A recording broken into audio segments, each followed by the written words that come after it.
G'day guys, welcome to today's video. So in today's video I am going to be doing some upgrades to the Yokomo drift car, and well, it's going to be just one upgrade. So I've decided to get a new servo for this car, and we're going to give it a test out to see how it goes. So what I'm going to do now, instead of just flapping my gums, we're just going to quickly head over to the workbench and show you what I've got. Alrighty, so I decided to get a new servo for this car. Now I got this servo from the same place I got the kit from, and the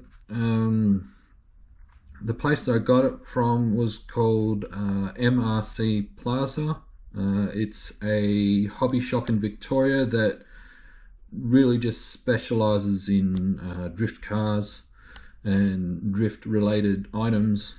So I went and got a servo from them, and it's one of these OMG servos. Now, I've never used an OMG servo before. I mean, it's not one of the usual brands that I use. I'm kind of more usually into high-tech or Power HD. Decided to go with one of these OMG servos. I haven't heard any negatives about them, so we'll see what they're like. So what I'm going to do is I'm going to just pause it here, and I'm going to take it out of the box and we'll have a quick look. And here it is. It is the OMG D1218S. It is what it's got under their rear-wheel drive drift basic spec. So it's a pretty decent looking servo. Actually, it's all aluminium cased, or aluminum case for my American viewers. It's a low profile servo, metal geared. It is also high voltage, so if you were to if your radio you're able to adjust the voltage, on your ESC rather, if you're able to adjust the BEC output to, like, say 7.4 volts, it can run on 7.4 volts no problem. And decent price too. I think it was about $85 Australian. So yeah, I have at the moment, if you've been following the channel, you may remember when I did the build and I did the finish unveiling of the car, I actually had this servo in it. It's this high-tech servo here. If I can get it to focus, it's a 25 kilo titanium geared overkill servo. For some reason, I don't know why, the gyro system didn't like it. I have currently a standard high-tech digital servo in there. I forget what the model designation is.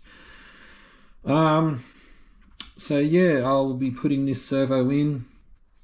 I've also made a couple of changes to the car setup wise. When I initially built it, I had the motor tilted all the way down. That's why there's a big gap here between the motor and the fan. Because when I built this, I didn't know if the body would be hitting on the motor. It doesn't, so that works out well. I also, in the running video I did of the car, like the very first running video, I was struggling a little bit with control. I had one particular person comment and said that it's probably not my setup, it's more a case of the surface that I'm running on. Plus he also mentioned that might be an idea to turn the gain down on the gyro, so I've done that. I've also, as you can see, the motor is further back, so it's up and back, so there's more weight over the rear axle. So what we're going to do now is I'm going to install this servo and I will be back. Alrighty, I have got the servo installed. Pretty easy with just a straight swap. Apart from the servo horn, these high-tech servos that I generally use, or high-tech servos in general, run a 24-tooth spline, whereas this is a 25-tooth spline, so it was just a case of getting another servo horn. One thing I noticed just as I was testing, I had to set up the end points and the center point and the sub trims and all that all over again because it's a different servo. One thing I did notice as I was just checking the steering, you may not be able to see it, but if you watch carefully here, you can see the servo horn bumping the upper deck. I have a feeling, I'm not sure if it would be the case, however I have a feeling that the bumping here could affect the gyro, or the gyro, however you want to pronounce it. Yeah, I just noticed that just as I was testing the servo. But apart from the bumping there, I mean, it's nice and smooth and very quiet too. But yeah, I just happened to notice it was just touching the upper deck there. And that might contribute to a bit of the awkward handling. So what I might do, I might relocate the gyro down here, just so it's not touching, so it's not getting bumped every time there's a steering input. So I'm going to do that off camera, and then I might as well just shave a little bit off the upper deck, a little bit maybe. I'll have to check it. So what I'm going to do is I'm going to do that off camera, and we'll be on location to give it a test, and we'll go from there. Alrighty guys, we are at the same location where I did the first run. I'm on this side of the park. There seems to be a sports carnival on, so I'm over this side here. It seems to be a little bit cleaner. There are a few large rocks, but we're going to give it the car a go, see how it performs. I did give it a little quick test in the lounge room just to make sure it's working. So I'm gonna put my camera on and we'll give it a test. I'm just going to keep it short, in a short area, so let's see how we go.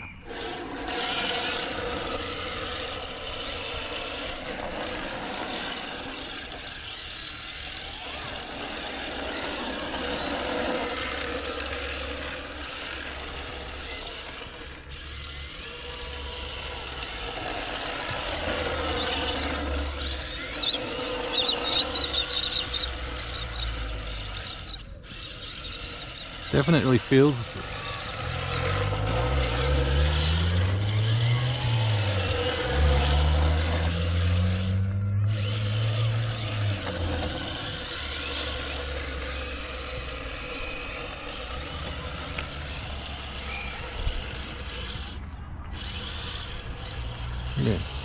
definitely feels a little bit more controllable.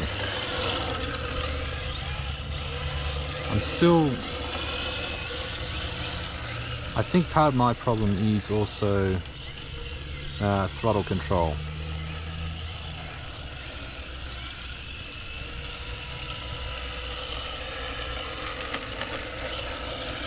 And surface. Surface obviously doesn't help either.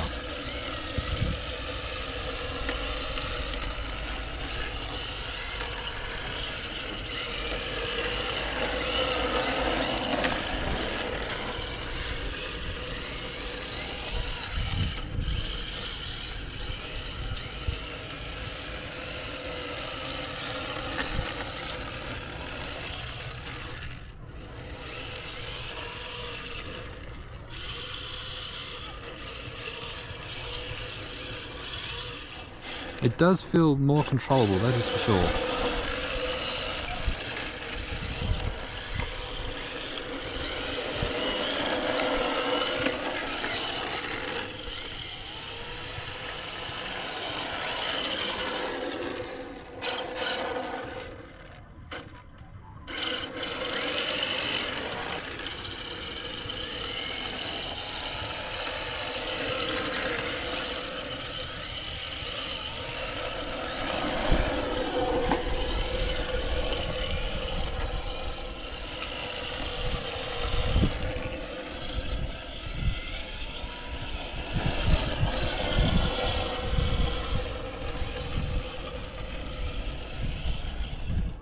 I see, like I said, I'm pretty sure it's mainly throttle control.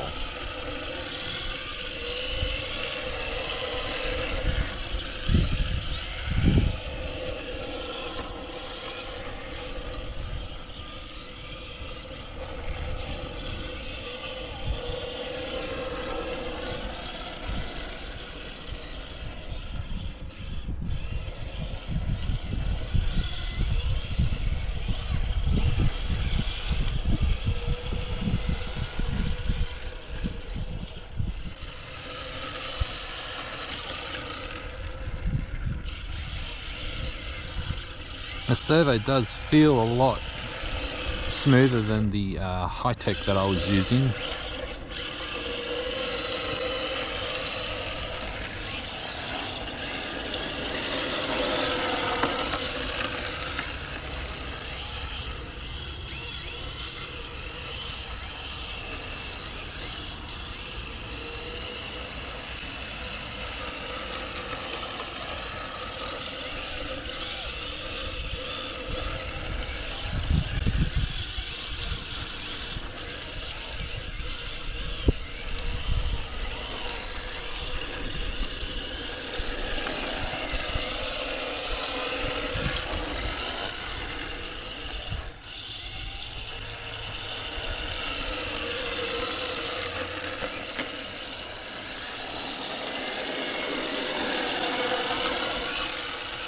Might even try different throttle curves in a future video, because I've noticed a lot of guys are running either a 13.5 or a 10.5 motor,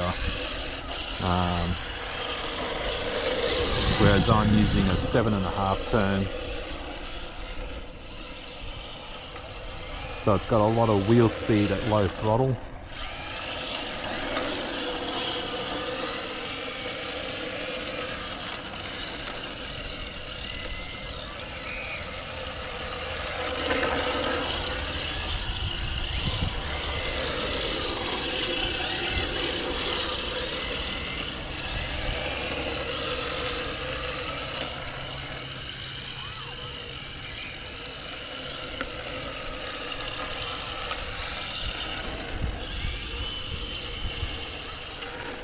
Yeah, I just seem to lose it a little bit.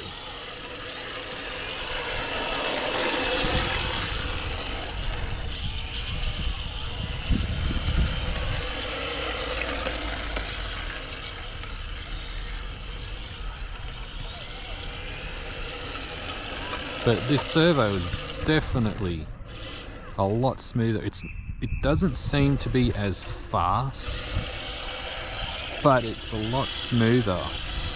I don't know.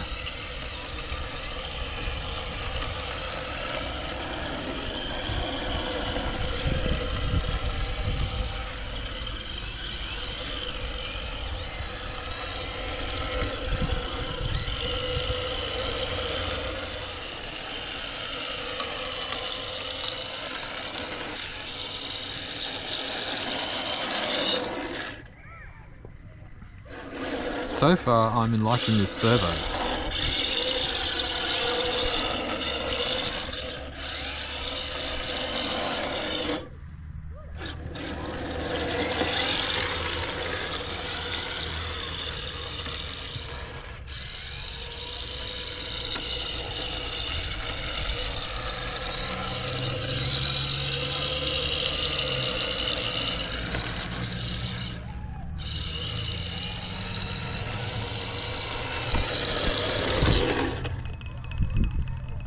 Ah.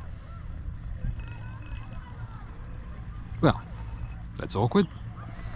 Alrighty, well, I'm going to pause the video here and I will be back. Well guys, despite that unfortunate tyre separation, I mean, I'll be honest, I haven't got these tyres glued or adhered to the wheels. They're just pressed on, but despite that, I am very happy with the OMG servo. Like, it's not like I guess like a $200 Futaba servo or something like that. I do also generally like to use the Power HD servos, but I saw the OMG one and I thought, you know what, I've seen lots of reviews and that about them, I'll give them a go. So honestly guys, for what they are, I'm quite happy with its performance. Like I said, it didn't feel as quick as the high-tech servo that I was using, but it definitely felt like I had a bit more control. Admittedly too, I did turn down the gain on the gyro, but I mean, honestly, it's more a case now of practice and making sure the tires are on properly. So that is going to be the end of this video guys. I will have some more drifting videos soon, hopefully some more with some of my mates from the car club. But until then guys, enjoy your hobby and cheers.